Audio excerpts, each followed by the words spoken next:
teşekkür ediyoruz katılımlarınız için, değerli vaktinizi bize ayırdığınız için bugün. Ben Tansu Çolakoğlu, firmanın kurucu ve yönetici ortaklarından bir tanesiyim. Bugün aslına bakarsanız kimileri için niş gibi görünen ama sizlerin de hayatınızın çok büyük parçası olan mainframe dünyası ile ilgili güvenlik açıkları ve pratik çözümler konulu webinarımızı yapacağız. Değerli konuşmacılarımız var. Hem Rocket Software'den hem de Forcerta danışmanları arasında.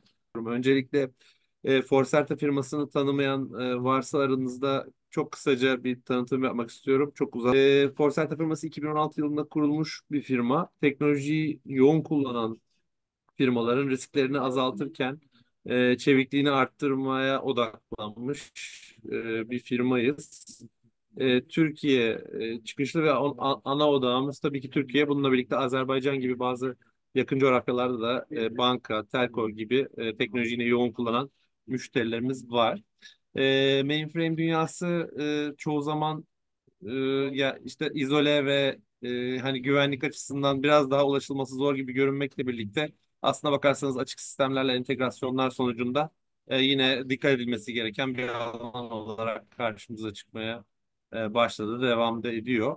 Bu anlamda büyük bankalarla ve mainframe müşterileriyle devam ettirdiğimiz, daha önce yaptığımız danışmanlık işlerimiz var. İşte pentestler, pentest bulgularının giderilmesi gibi. Bugün mainframe tarafında ne gibi güvenlik açıklarından söz edebiliyoruz ve bunu nasıl çözebiliriz? Biraz bundan bahsedeceğiz. Ben sözü daha fazla uzatmadan değerli danışmanlarımıza bırakıyorum. Teşekkür ediyorum tekrardan katkılarınız için. Thank you. My name is Ray Overby. I'm a technical director at Rocket Software. My background is mainframe security and development. I was an ACF2 developer when I first got into the market. I was responsible for the SVCs, the intercepts, and the main task. I then left. It was Computer Associates at that point.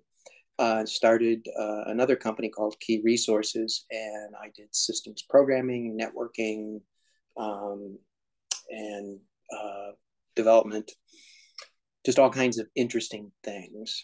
One of the things that I got involved with was Common Criteria, which was a follow-on from the B1 C2 classification stuff in the 90s. And Common Criteria, I was doing vulnerability analysis. So I actually would spend a couple weeks in Poughkeepsie, US at IBM, going over the latest releases. At that time, it was ZOS 1.6, and developing various pen tests and finding vulnerabilities and that sort of thing. And out of that work, we got to go to a client, and we discovered to our chagrin that integrity-based code vulnerabilities were a real thing. So, and that brings us to today. So, integrity, this concept of integrity. I want to start out by saying that without integrity in your ZOS environment, you cannot secure it. The integrity processes that are in place by ZOS, as well as the external security managers, allows you, the installation, to secure and maintain your ZOS system. A lot of people think that ZOS out of the box is highly secured and you really don't have to do a lot for it. And that's not the case. Just like any other operating system, there is a certain level of due diligence that you have to do in order to make sure that your operating environment, A, has integrity, and B, is secured in a way that your secrets and confidential data doesn't get exposed. The difference between integrity and security, integrity is at a lower level, more basic level than actual security process. Integrity has more to do with making sure that one process doesn't conflict with another. And so security really is more about who did what to whom, from where and when, right? So this contrasting between integrity and security is really important. When I talk to mainframe people about vulnerabilities, I always ask them to think about the source of the vulnerabilities. Configuration-based code vulnerabilities, you're probably all familiar with. The way you code ZOS, the parameters, the subsystem startup parameters, how you configure your external security managers. Those are all configuration-based activities. And when you do something not so smart, that's where you can get into having vulnerabilities, right? Code-based vulnerabilities, on the other hand, are completely different. They're not governed by any configuration settings. In other words, if there's an operating system program that is either designed or implemented improperly, it can then bypass all of the configuration controls that you and ZOS has put in place and can do whatever they want, right? The analogy here is these code-based vulnerabilities is analogous to giving somebody root authority. Next foil, please.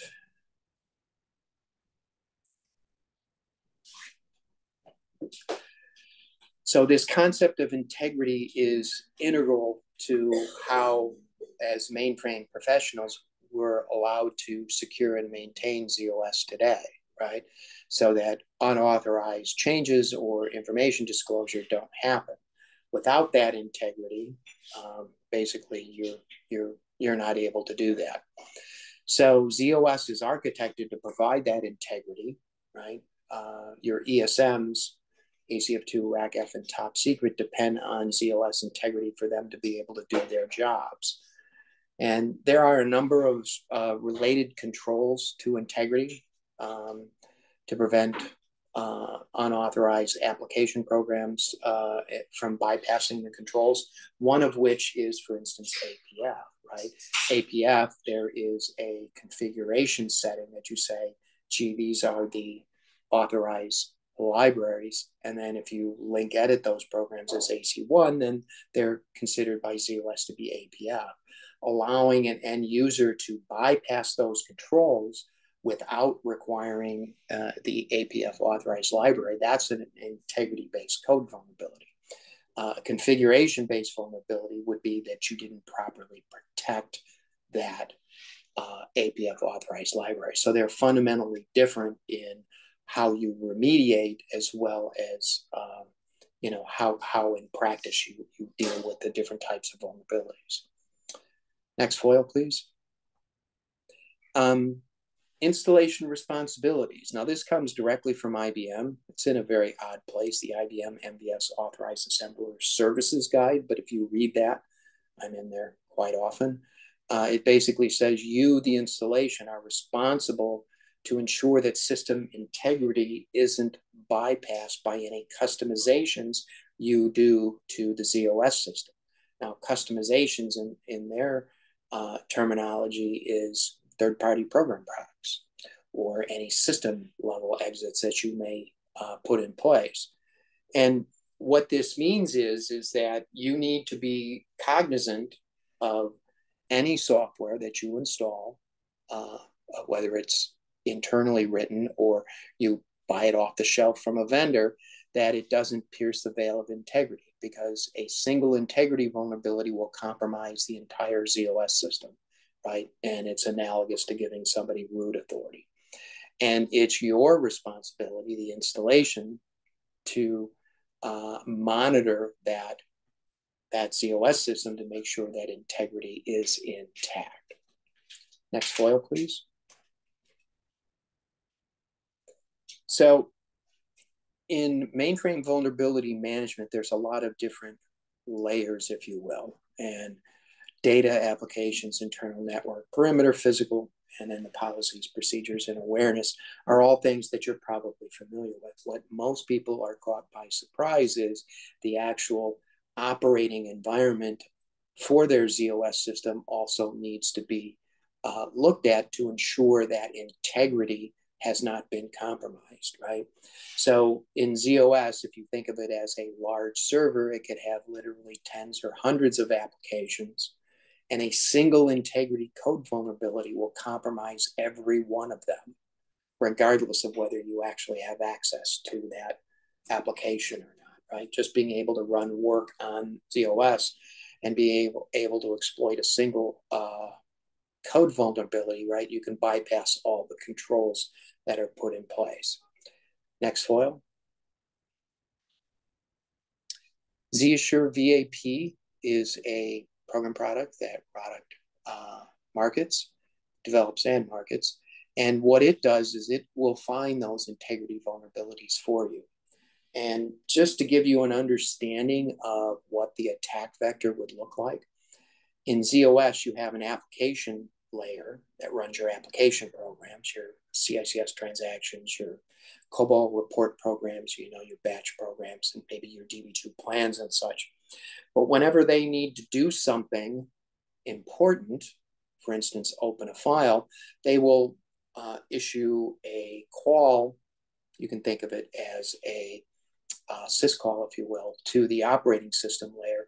And the operating system layer will, in addition to doing whatever the function is, open the file in this case, it will also validate that the user that is opening the program is authorized to do so. And because it's implemented in this way in the operating system layer side of things, right, that's where integrity comes in, that the end user cannot bypass it.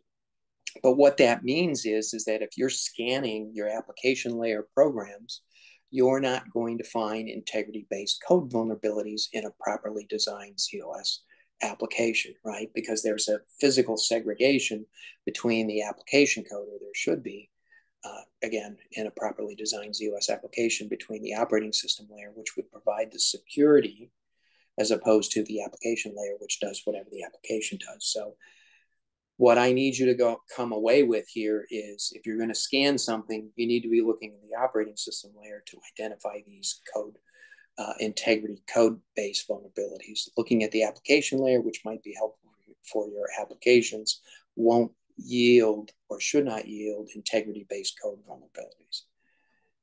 Next foil, please.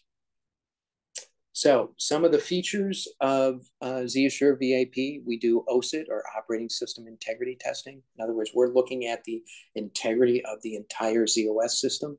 It's not a checklist. There's no signature file, right? We do root cause analysis. So when we find a vulnerability, an exploitable program, code in a program that can be exploited, right? You fix that.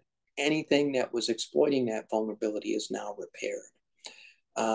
There's no source code in our industry in general, right? The vendors don't provide source code, whether it's IBM or any of the third parties. So this is a binary code scanner. We don't need the source code. We use batch jobs because scientific methodology of allows us, for instance, to have a known starting point, which a batch job provides us.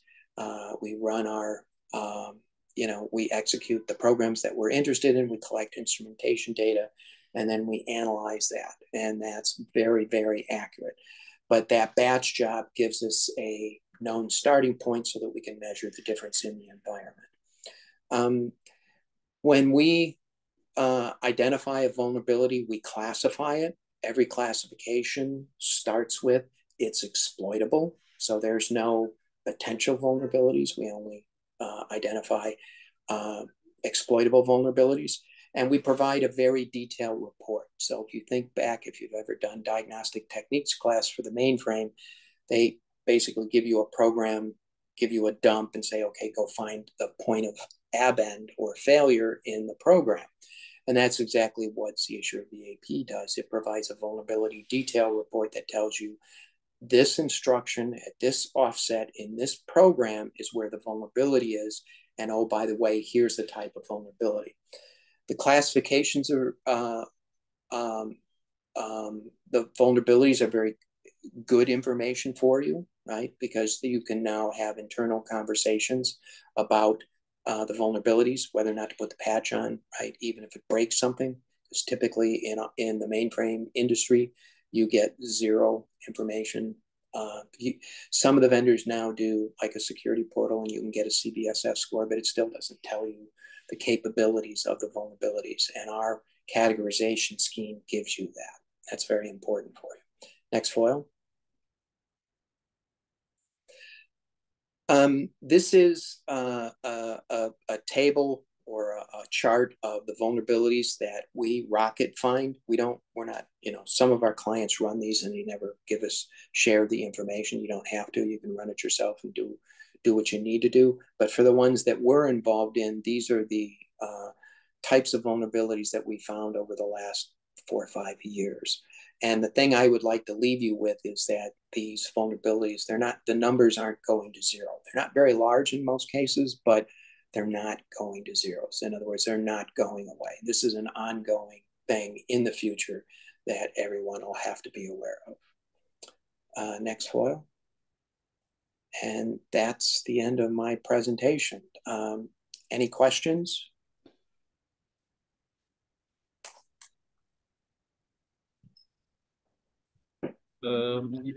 Thank you. Thank you, Roy. So, I'll switch back to Turkish briefly.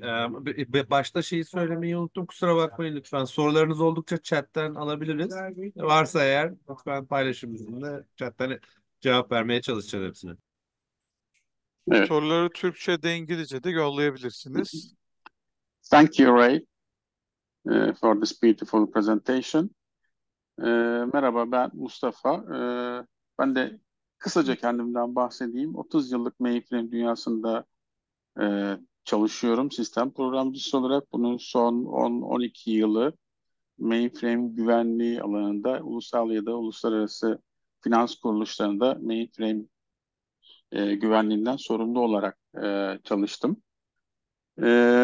Burada mainframe üzerindeki zafiyetlerden konuştuğumuzda iki tür temel zafiyeti değerlendiriyoruz. Bir tanesi code-based zafiyetler, diğeri de konfigürasyon temelli zafiyetlerden. Konfigürasyon temelli zafiyetler dediğimizde bunun sistem üzerinde, mainframe üzerinde çalışan uygulamaların konfigürasyonlarıyla ilgili. Örneğin işte roket yetkilendirmesi veya sistem parametreleri, external security manager kullanması, yetkilerin nasıl yapıldığı ile ilgili konfigürasyon zafiyetlerinden bahsediyoruz. Kod temelli zafiyetler dediğimizde vendor productlarında işte bu IBM'in olur, BMC'nin olur veya Rapid Software'in olur veya herhangi bir third party veya eskiden olan GBT tape gibi işte freeware tarzındaki uygulamalar da olabilir. Runtime'da çalışan, hani herhangi bir koduna sahip olmadığınız ama bunların üzerindeki run eden uygulamaların zafiyetlerin taranması. Bu zafiyetlerin taranmasıyla ilgili de Rocket Software'in geliştirmiş olduğu Z-Assure VAP Vulnerability Analysis programı öne çıkıyor. Bunlar source kodunu gerektirmeden binary kodlar üzerindeki zafiyet taramalarını yapıyor ve sizin için kategorize ederek güvenlik seviyelerine göre veya zafiyet seviyelerine göre pardon ürettiği raporlarla yine vendor iletişimi sağlayarak işte bunların üzerinde vendorların geliştirmeleri gereken açıklar falan söz konusu olduğunda bunları tespit edip veya sizin in-house geliştirebileceğiniz exitler, sonuçta exitlerin derlenmesi sürecinde vendorlardan daha ziyade sistem programcılarının rolü söz konusu. Buralarda oluşabilecek zafiyetlere karşı raporlar üretip bu konuda gerekli önlemleri almanızı sağlıyor.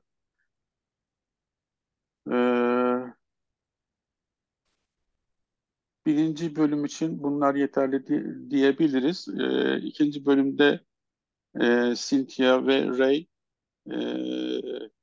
gerçek hayattan tecrübelerini bizimle paylaşacaklar. Yaşanmış örnekler veyahut da code-based vulnerability zafiyetler için neler yapılmış, hani dünyadaki diğer finans kuruluşları olur, diğer kuruluşlarda. Now we can switch to the second part, Cynthia and Ray. Thank you. Okay. My name is Cynthia Overby. I'm the Director of Security for Rocket Software in the Customer Solutions Engineering Group. I'm responsible for all security services that are provided by Rocket. I've been in this business 40 plus years and started out in a banking environment specifically. Was one of the first customers to install ACF2 and be a security administrator. And that's where I met, when I met Ray and joined SKK as an ACF2 analyst. And from there, just kept going in the security business, focusing specifically on mainframe security. Over the last 20 years, I was the CEO and president of Key Resources until we sold and were acquired by Rocket Software in March of 23. So what I'd like to talk about here is some of the experiences that we've had with customers around their specific issues, their threat landscape, and what they needed to do in order to feel like they had control of their mainframe security environment. Next slide, please.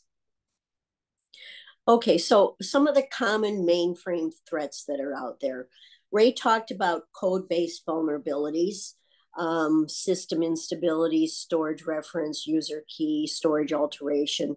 Those are all standard vulnerability types that you'll find not only on the mainframe, but in your distributed systems.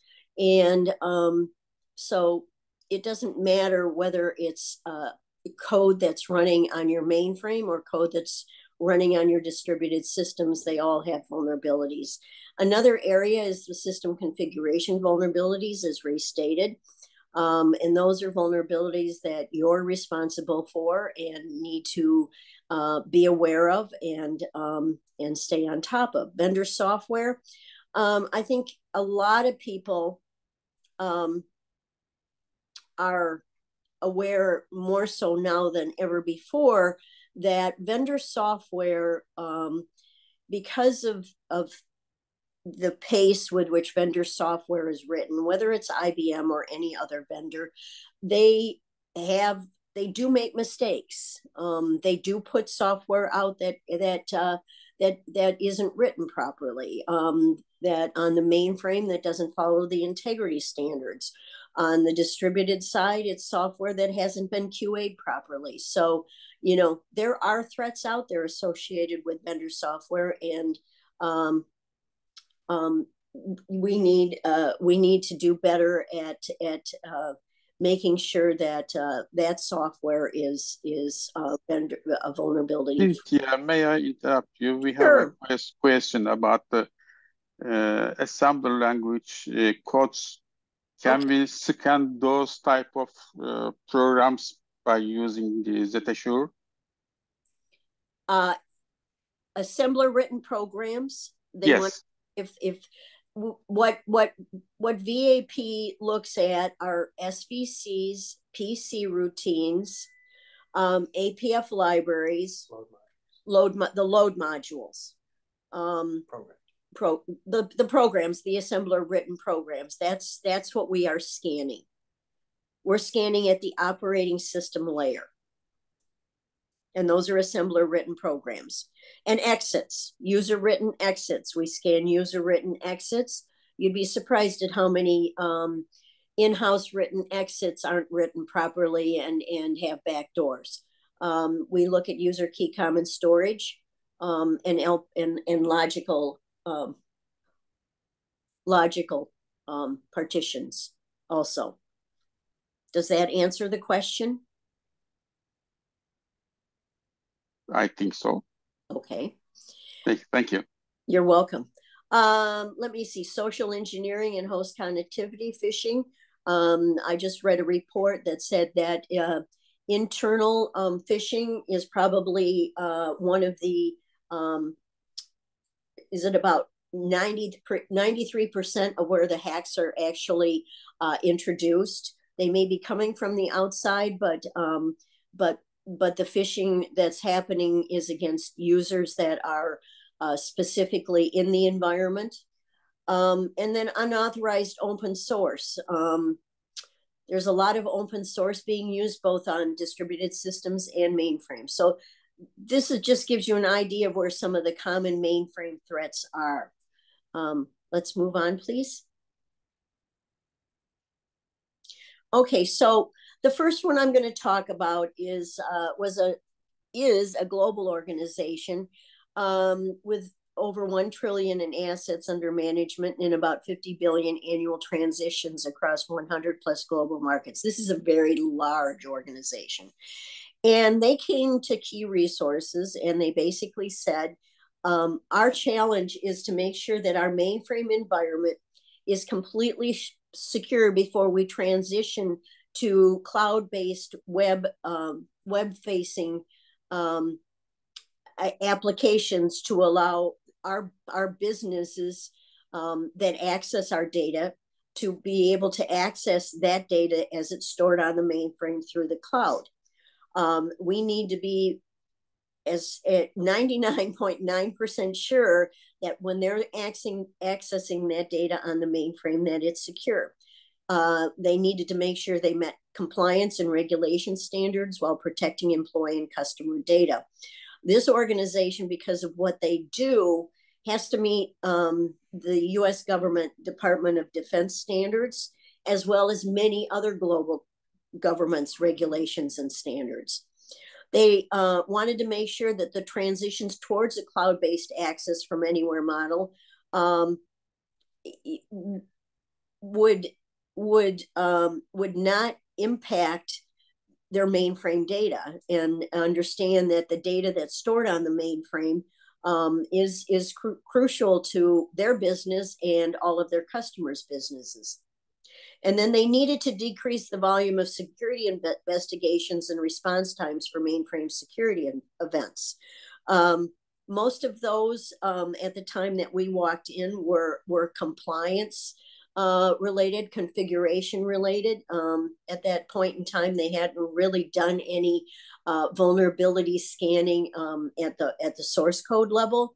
So, but they wanted to be able to decrease the volume of security investigations that were going on and that were being reported up through their audit department.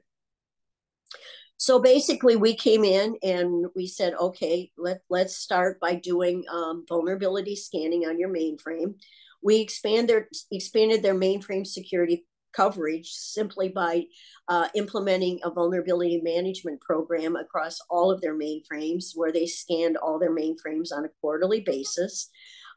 We improved their risk reporting because VAP does allow for the reporting of all the vulnerabilities that it finds into any customer risk management system.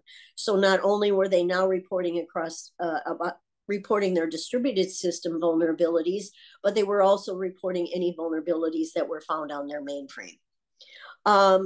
Thorough PCI security audits now include mainframe vulnerability scanning. And at that point in time, vulnerability scanning was not required by PCI, but as of 4.0, PCI 4.0 in February of 25 will require not only pen testing, but mainframe vulnerability scanning.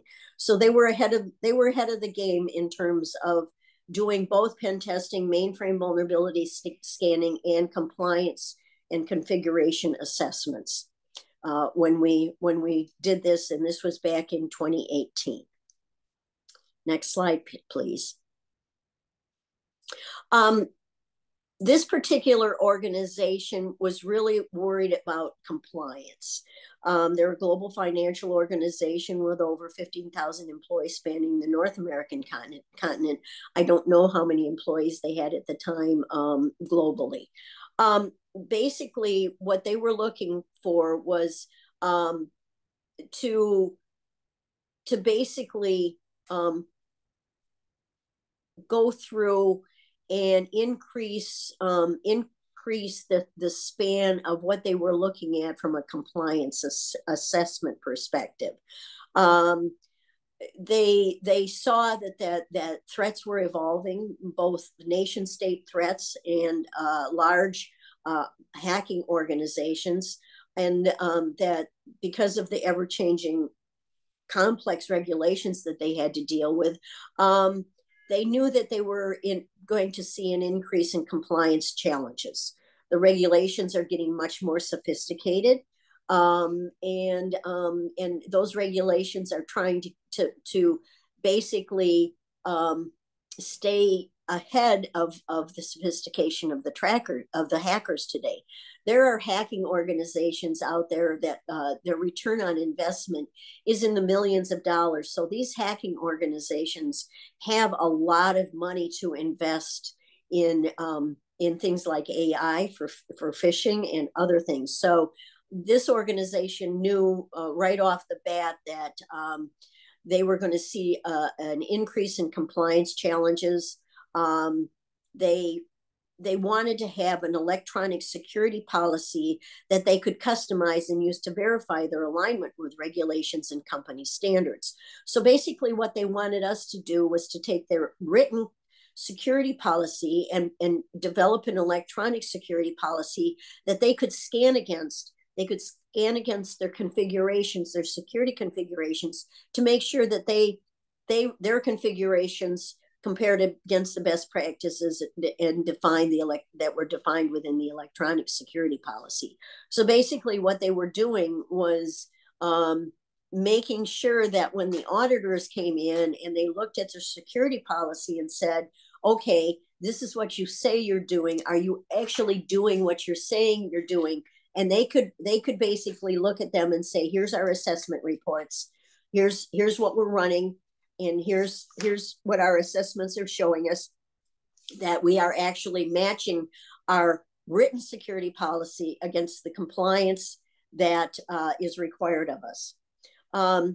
With the compliance that we were providing them, we provided automated and scheduled configuration assessments of both COS and all the related subsystems.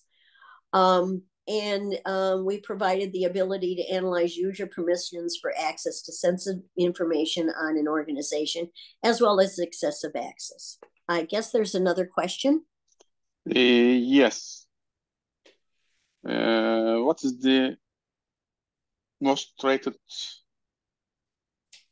category for mainframe?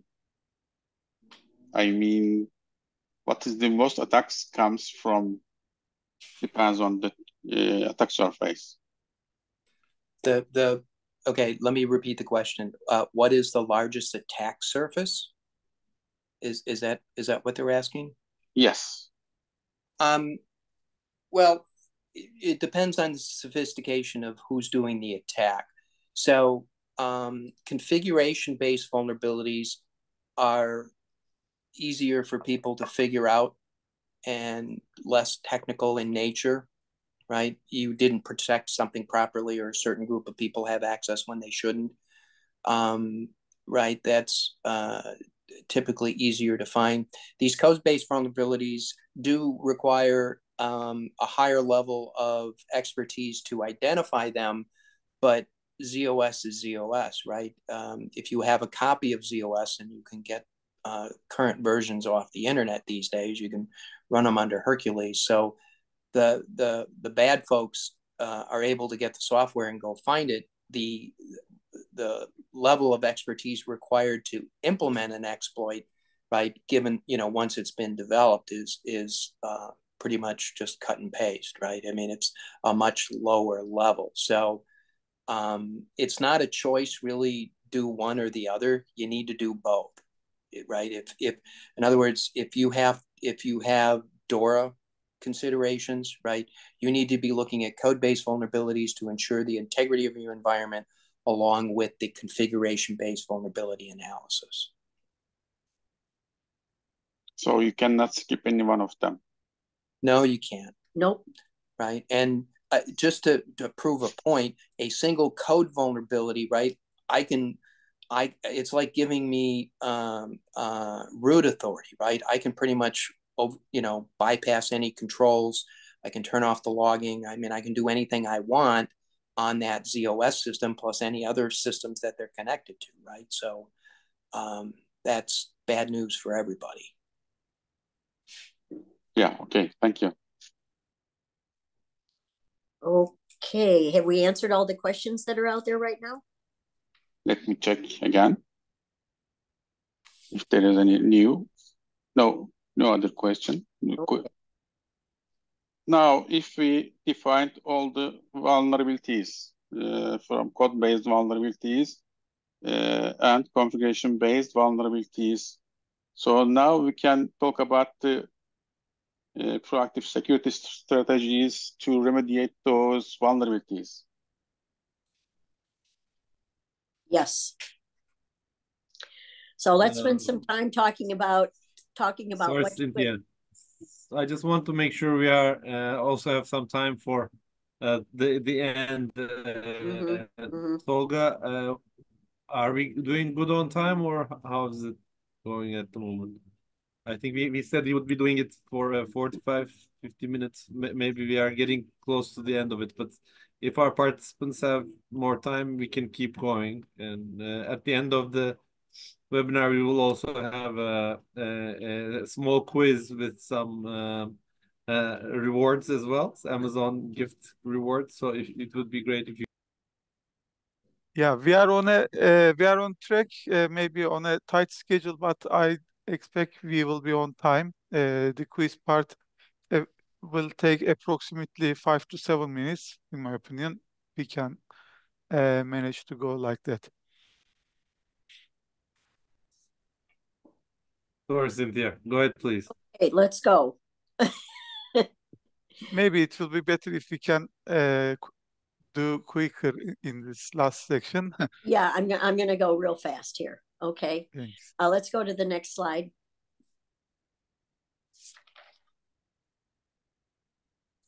Okay, so all of the things that you see here are part of a scalable risk management approach.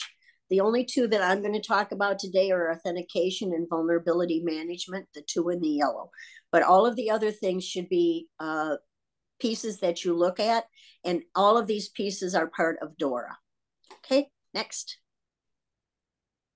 Okay, so I'm not going to spend a lot of time on this. We've already gone through this. Code-based versus configuration, both are required. And I think we're trying to drive that home, and you should have gotten that by now. So let's move on. Where to begin? Okay. Next slide, please. Okay, so you looked at this slide before, and this is really just a picture specifically that we feel very strongly about, that when you're looking at your risk assessment and what you need to be able to secure on your mainframe, that you're not only looking at applications but in your internal network, because the hackers are in your internal network. They're already in, that's a given today. And so it's very important for you that you're assuming that they're in, and that you're monitoring both your data, your applications, and your operating system. Next slide, please. Okay, so we talked about what we do. We do compliance assessments. We have software. It's called Compliance Assessment Manager, CAM. And some of the things that we answer when we come in and do a compliance assessment are your security parameters and with your security policy. Do you have the appropriate accesses in place? How pervasive is excessive access?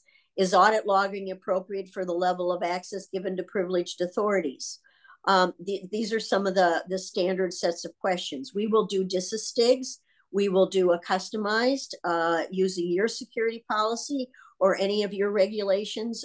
CAM is checklist based, so it can be customized to do however you want to do your compliance assessment against whatever regulations you're following.